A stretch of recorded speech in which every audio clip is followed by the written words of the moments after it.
Hello दोस्तों, मैं नितेश कुमार मुदगल आप सभी का एक बार फिर से कैरियर मेकिंग इंस्टीट्यूट में स्वागत करता हूं।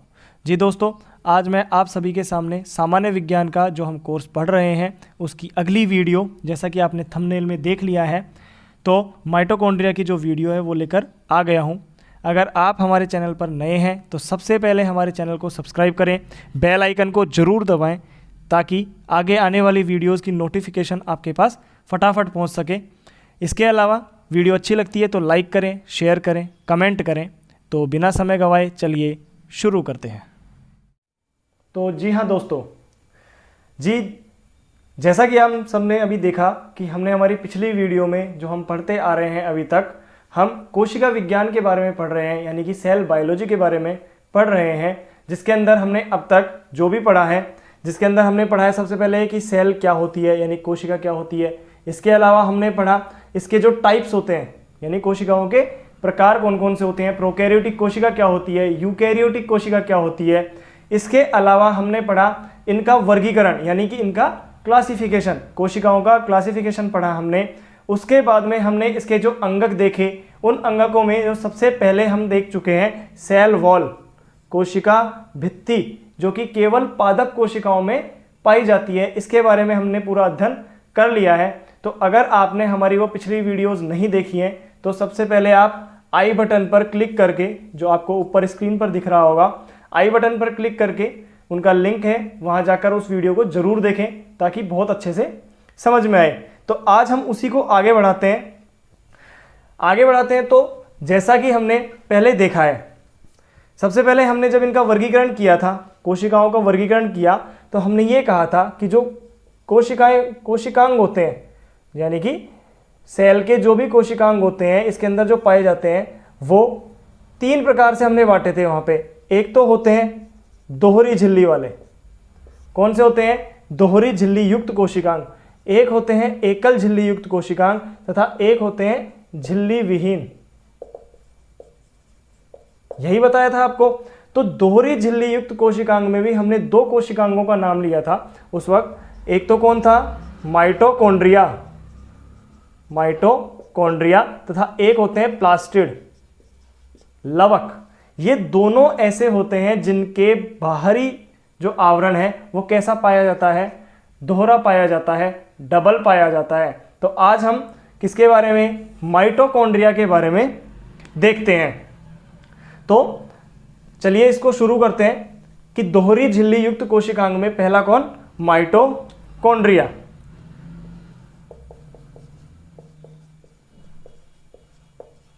माइटोकॉन्ड्रिया, ऐसा कोई भी नहीं होगा जो इसके बारे में नहीं जानता, इसका नाम नहीं सुना होगा।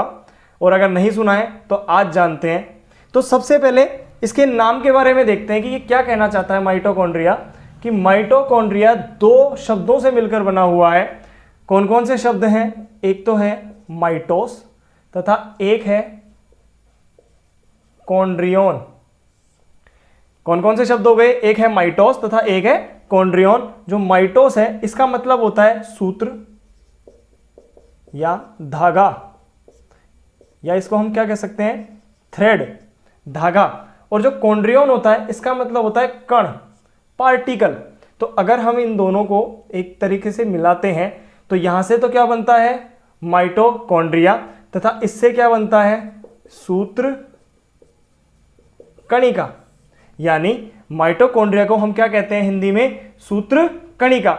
यह हमारे कोशिकांग जो कोशिका के अंदर पाया जाता है, ये एक सूत्र के रूप में, यानी धागे के रूप में या कण के रूप में पाया जाता है। तो आपको इसका अर्थ समझ में आ गया होगा कि माइटोकॉन्ड्रिया क्या है। अब बात करते हैं सबसे पहले कि इसको देखा किसने, किस तरीके से, कौन कौन से वैज्ञानिक हुए। तो सबसे पहले अगर मैं बात करता हूं तो एक वैज्ञानिक हुए कॉलिकर। क्या नाम था? कॉलिकर। इन कॉलिकर ने क्या किया? सबसे पहले इनको कीट जो होते हैं, कीटों की रेखित पेशी में देखा। सबसे पहले कॉलिकर ने इनको कीटों की रेखित पेशी के अंदर देखा था। अगर दूसरा इनके बाद की बात करते हैं तो एक वैज्ञानिक हुए एफ मेवेस। इन्होंने पादप कोशिकाओं में देखा। पादप कोशिकाओं में देखा। अब दो क्वेश्चन हो गए आपके यहां से कि सबसे पहले कि माइटोकॉन्ड्रिया को सबसे पहले जंतु कोशिकाओं में देखने वाले वैज्ञानिक कोलिकर, माइटोकॉन्ड्रिया को पादप कोशिकाओं में देखने वाले वैज्ञानिक एफ मेवेस। तो आपको ये कंफ्यूजन नहीं होना चाहिए। इसके बाद में एक वैज्ञानिक आते हैं 1890 में, अल्टमैन,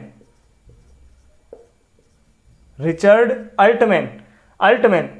इन्होंने क्या किया, इसको देखा, इसकी खोज की तथा इसको एक नाम दिया बायोप्लास्ट। क्या कहा इन्होंने, अल्टमैन ने इसको बायोप्लास्ट कहा। इनके बाद की अगर मैं बात करता हूं तो इनके बाद में एक वैज्ञानिक हुए फ्लेमिंग ने इनको फाइलिया कहा, फाइलिया ये कहा। अब देखते हैं, इसके अलावा एक वैज्ञानिक और हुए कार्ल बेंडा, और इन्होंने इसको नामकरण किया कि जो इसका माइटोकॉन्ड्रिया नाम है, ये माइटोकॉन्ड्रिया नाम किसने दिया, सी बेंडा ने। अब एक एक को देखते हैं, कंफ्यूजन यही दूर होना चाहिए आपका कि सबसे पहले जंतु कोशिका में देखने वाले कोलिकर, सबसे पहले पादप कोशिकाओं में देखने वाले एफ मेवेस। तो इन्होंने केवल इसको देखा था, इसको ये कहा नहीं था, ये समझ नहीं पाए थे कि ये क्या है चीज। सबसे पहले अगर हम खोज की बात करते हैं, किसकी बात करते हैं, हम खोज करने की बात करते हैं, तो अल्टमैन ने इसकी खोज की और इसको क्या नाम दिया, बायोप्लास्ट कहा। इसके अलावा फ्लेमिंग ने भी इसको क्या नाम दिया, फाइलिया कहा। एक इधर नोट कर रहा हूं, देखना इस चीज को कि हमारी जो बुक है BSER, board of secondary education Rajasthan वाली बुक है, इसमें एक लाइन लिखी हुई है कि माइटोकॉन्ड्रिया की खोज फ्लेमिंग तथा अल्टमैन ने की। उन्होंने दोनों का नाम दिया। लेकिन अगर बाय द वे आपका क्वेश्चन ऐसा आता है परीक्षा में कि इसकी खोज किसने की थी, ठीक है, और उसके अंदर वो 4 ऑप्शन देता है A, B, C और D, ऐसा, जिसके अंदर फ्लेमिंग अलग ऑप्शन पे है और अल्टमैन अलग ऑप्शन पे है, C पर अल्टमैन है और D पर फ्लेमिंग है, आपको ज्यादा वेटेज किसका रखना है, अल्टमैन का रखना है। ध्यान रखना, अगर इस तरीके से पूछता है तो अल्टमैन इसका आंसर होगा, ठीक है, हमेशा याद रखना। अगर बाय द वे कोई क्वेश्चन ऐसा आता है जिसके अंदर अल्टमैन को वो नहीं देता है, तो जब अल्टमैन को नहीं देगा तो उस वक्त मान लो 1, 2, 3 और 4 यहां तक ऑप्शन दिया, तो उस वक्त आंसर क्या होगा आपका, फ्लेमिंग होगा। ये मत सोचना कि ये क्वेश्चन डिलीट हो जाएगा। कंफ्यूजन क्रिएट नहीं होना चाहिए, उस वक्त आपका क्लियर रहना चाहिए कि माइटोकॉन्ड्रिया की खोज किसने की थी, अल्टमैन ने की थी। क्लियर है। अगर मैं बात करता हूं तो अल्टमैन ने इसको क्या नाम दिया, बायोप्लास्ट नाम दिया, लेकिन जो इसका नाम माइटोकॉन्ड्रिया है, सूत्रकणिका, ये नाम किसने दिया था, कार्ल बेंडा ने दिया था। तो नामकरण की बात आती है तो कार्ल बेंडा, खोज की बात आती है तो अल्टमैन, और सबसे पहले देखने की बात आती है तो ये दोनों कोलिकर और एफ मेवेस। क्लियर रहेगा, तो आप इसका स्क्रीनशॉट ले सकते हैं।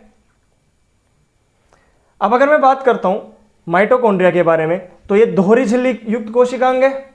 आप सभी को पता है कि इसके जो बाहरी सतह है वो दोहरी झिल्ली युक्त है। तो अगर हम इसकी संरचना देखते हैं, ध्यान से देखना, अगर मैं इसकी संरचना बनाता हूं तो ये दोहरी झिल्ली युक्त कोशिकांग है।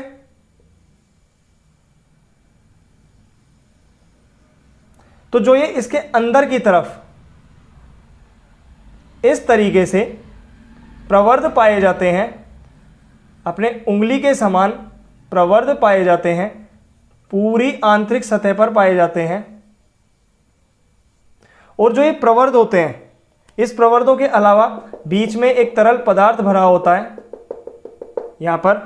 अब इसको क्या क्या कहते हैं वो देखते हैं एक बार। सबसे पहले कि जो ये प्रवर्ध होते हैं अंदर पाए जाते हैं, इन प्रवर्धों को हम कहते हैं क्रिस्टी। क्या कहते हैं, क्रिस्टी कहते हैं। तथा इन प्रवर्धों के ऊपर भी एक छोटी छोटी संरचनाएं पाई जाती हैं, ठीक है, इनको हम कहते हैं F1 कण, F1 कण या प्रारंभिक कण, या इन्हीं को कहते हैं हम ऑक्सीसोम। ऑक्सीसोम, ठीक है, कि कहां पाए जाते हैं ऑक्सीसोम या प्रारंभिक कण या F1 कण, कहां पाए जाते हैं, इनके क्रिस्टी पर पाए जाते हैं। इसके अलावा जो बीच में ये पदार्थ भरा होता है, तरल पदार्थ भरा होता है, इसको कहते हैं मैट्रिक्स। मैट्रिक्स, ठीक है। और ये जो इसके अलावा जो चारों तरफ ये जो आवरण पाया जाता है, दोहरा आवरण है, इसके मध्य का जो स्थान है, इसको कहते हैं परिसूत्र कणिका अवकाश।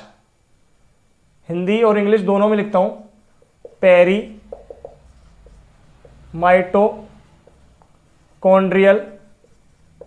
स्पेस या परिसूत्र कणिका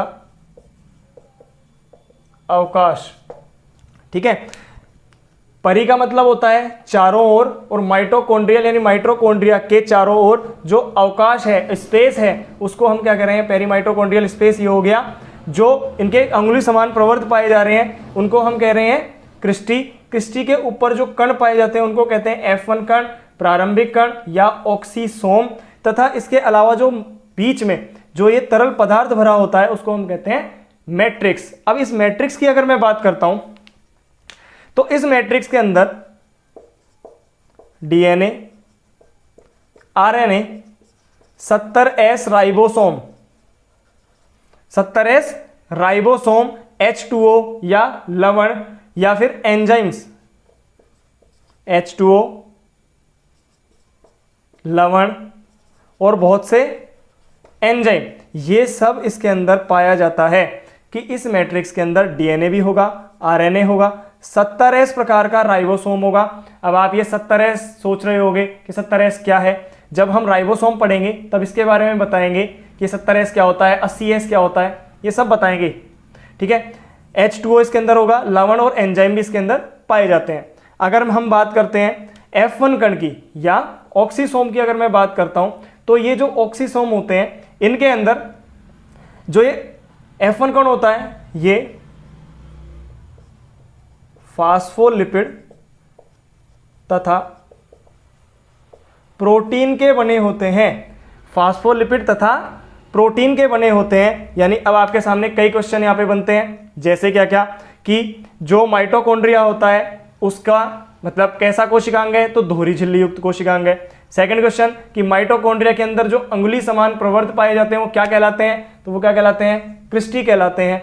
इसके अलावा जो तरल पदार्थ भरा होता है अंदर वो क्या कहलाता है, मैट्रिक्स कहलाता है। मैट्रिक्स में क्या क्या होता है, नेक्स्ट क्वेश्चन अगर पूछता है वो कि क्या क्या होता है तो आपको पता होना चाहिए DNA, RNA, 70S ribosome, H2O, लवण और बहुत से एंजाइम इसके अंदर पाए जाते हैं। ये पूछ सकता है कि F1 कण कहां पाए जाते हैं, तो कहां पाए जाते हैं, माइटोकॉन्ड्रिया के अंदर स्थित क्रिस्टी पर, प्रवर्धों पर पाए जाते हैं। और एक क्वेश्चन ये बनता है कि F1 कण किससे निर्मित होते हैं, तो ये होते हैं फास्फोलिपिड तथा प्रोटीन से निर्मित होते हैं। कोई भी कंफ्यूजन नहीं होना चाहिए, आप एक बार इसका स्क्रीनशॉट जरूर ले लें। इसके बाद में अगर मैं बात करता हूं कि माइटोकॉन्ड्रिया के अंदर क्या क्या गुण होते हैं, कि जो ये कोशिकांग है इसमें कौन कौन से गुण पाए जाते हैं, तो उसकी बात करते हैं। तो जो माइटोकॉन्ड्रिया है, ये माइटोकॉन्ड्रिया स्वतः जनन क्षमता, इसके अंदर स्वतः जनन क्षमता पाई जाती है। सबसे अच्छा गुण है ये। इसका मतलब क्या होता है, अपने आप ही जनन करने की क्षमता या अपनी संख्या में वृद्धि करने की क्षमता पाई जाती है। और जो ये जनन होता है यानी कि जो वृद्धि होती है ये होता है विखंडन के द्वारा। विखंडन, फीजन जिसको कहते हैं, फीजन के द्वारा होता है विखंडन, ठीक है। लेकिन एक अपवाद या फिर एक इसकी शर्त होती है, विखंडन की भी एक शर्त होती है। माइटोकॉन्ड्रिया में माना कि स्वतः जनन क्षमता पाई जाती है, लेकिन कब तक पाई जाती है, जब तक ये कहां पर है, कोशिका द्रव में है। साइटोप्लाज्म में जब तक ये कोशिकांग है, यानी कि माइटोकॉन्ड्रिया कहां होता है, अगर हम इसको एक कोशिका मानते हैं, यहां पे उसका केंद्रक है, तो यहां मान लो माइटोकॉन्ड्रिया है, और ये सारा क्या कहलाता है, साइटोप्लाज्म कहलाता है, जो हम पढ़ चुके हैं पहले इसके बारे में कि इस साइटोप्लाज्म में माइटोकॉन्ड्रिया स्थित है। तो जब तक साइटोप्लाज्म में ये स्थित है तब तक तो ये जनन क्षमता पाई जाती है। अगर माइटोकॉन्ड्रिया को इससे बाहर निकाल दिया जाए तो इसके अंदर ये क्षमता नहीं पाई जाती, ये क्षमता नष्ट हो जाती है और इसी के कारण इसको अर्ध स्वायत्तशासी कोशिकांग, एक तो स्वायत्तशासी होता है, ऑटोनोमस होता है ये, लेकिन ऑटोनोमस नहीं होता, ये कैसा होता है, सेमी ऑटोनोमस होता है। अर्ध स्वायत्तशासी होता है यानी कि इसके आधे काम ही खुद कर पाता है। यानी कि समझो ना आप इस बात को कि अगर ये कोशिका द्रव में है तब तो स्वतः जनन क्षमता होगी, अगर उससे बाहर निकाल दी जाए तो ये क्षमता नष्ट हो जाती है और इसी वजह से इसको क्या कहते हैं, अर्ध स्वायत्तशासी कोशिकांग कहते हैं। इसका स्क्रीनशॉट लें। अगर मैं इसके कार्यों की बात करता हूं और आप स्क्रीनशॉट की बजाय नोट डाउन करें तो ज्यादा बेटर है, आपका रजिस्टर मेंटेन हो जाएगा। स्क्रीनशॉट तो पता नहीं कब कहां डिलीट हो जाते हैं, आप नोट डाउन करते चलें इस चीज को। अगर मैं इसके कार्यों की बात करता हूं, कार्य कि माइटोकॉन्ड्रिया के कौन कौन से कार्य होते हैं, तो सबसे पहला कार्य इसका क्या होता है कि जो एटीपी बनती है ऑक्सीश्वसन के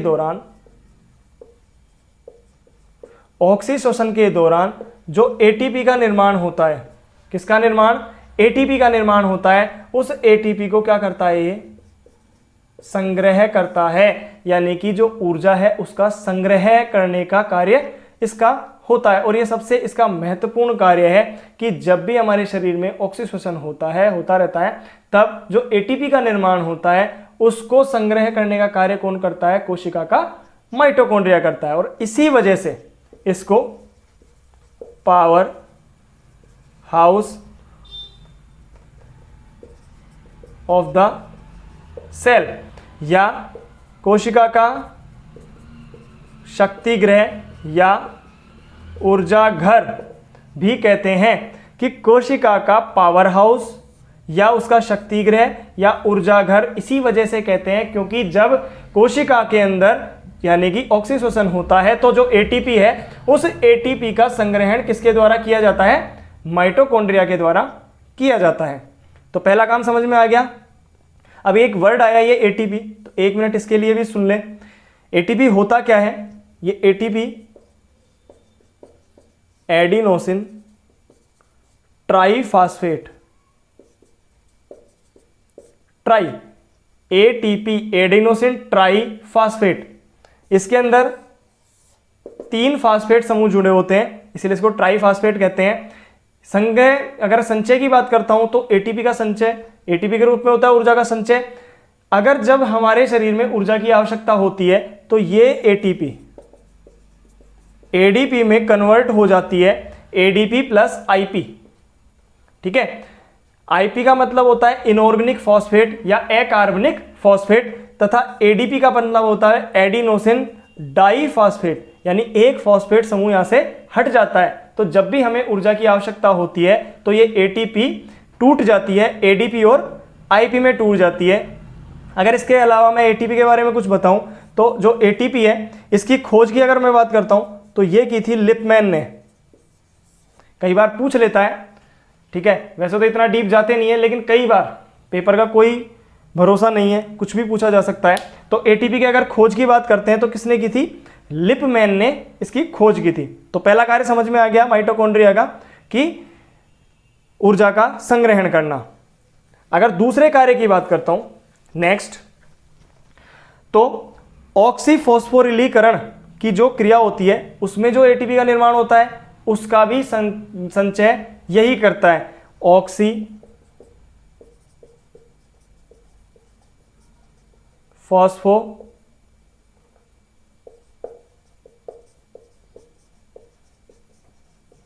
ऑक्सीफॉस्फोरिलीकरण के अंदर जो भी एटीपी का निर्माण होगा वो भी किसके द्वारा होगा, माइटोकॉन्ड्रिया के द्वारा होगा। इसके अलावा एक कार्य होता है क्रेब्स चक्र।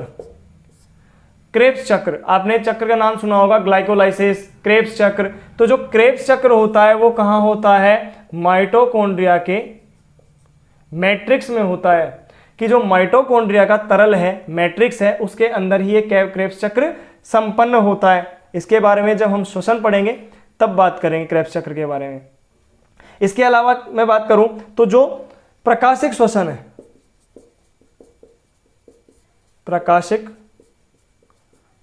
श्वसन, इसके अंदर भी माइटोकॉन्ड्रिया भाग लेता है। तो मुख्य रूप से मैंने 4 कार्य बताए इसके, सफिशिएंट है कि सबसे इंपॉर्टेंट कार्य तो हो गया इसका कि कोशिका में जो भी एटीपी के रूप में ऊर्जा का संग्रहण करता है, इसलिए इसको पावर हाउस या शक्ति गृह भी कहते हैं, ठीक है। ऑक्सीफॉस्फोरिलीकरण की जो क्रिया है इसमें भी ये भाग लेता है। इसके अलावा क्रेब्स चक्र भी इसी के अंदर होता है, क्योंकि माइटोकॉन्ड्रिया के कहाँ होता है, मैट्रिक्स में होता है। अगर बात करें प्रकाशिक श्वसन की तो वो भी कहाँ होता है, माइटोकॉन्ड्रिया, मतलब माइटोकॉन्ड्रिया इसके अंदर भाग लेता है। एक अभी एक फैक्ट याद आया कि जो एटीपी होती है, तो एक एटीपी में 4.8 किलो जूल ऊर्जा, या फिर इसको अगर वैसे लिखें किलो कैलोरी में तो 7.3 किलो कैलोरी ऊर्जा होती है। ये भी कई बार फैक्ट ऐसे पूछे जा सकते हैं, तो इसको भी आप नोट डाउन जरूर करें कि एक एटीपी का मान कितना होता है, तो 4.8 किलो जूल के बराबर या फिर 7.3 किलो कैलोरी के बराबर। तो इसके साथ हमारा जो माइटोकॉन्ड्रिया का पोर्शन है ये खत्म होता है। आई होप कि आपको बहुत अच्छे से समझ में आया होगा। अगर आपको अच्छा लगता है तो वीडियो को बिल्कुल लाइक करें, कमेंट करें, शेयर करें, और अगर आप हमारे चैनल पे नए हैं तो सब्सक्राइब जरूर करें। बने रहें हमारे साथ। गुड लक एंड जय हिंद, जय भारत।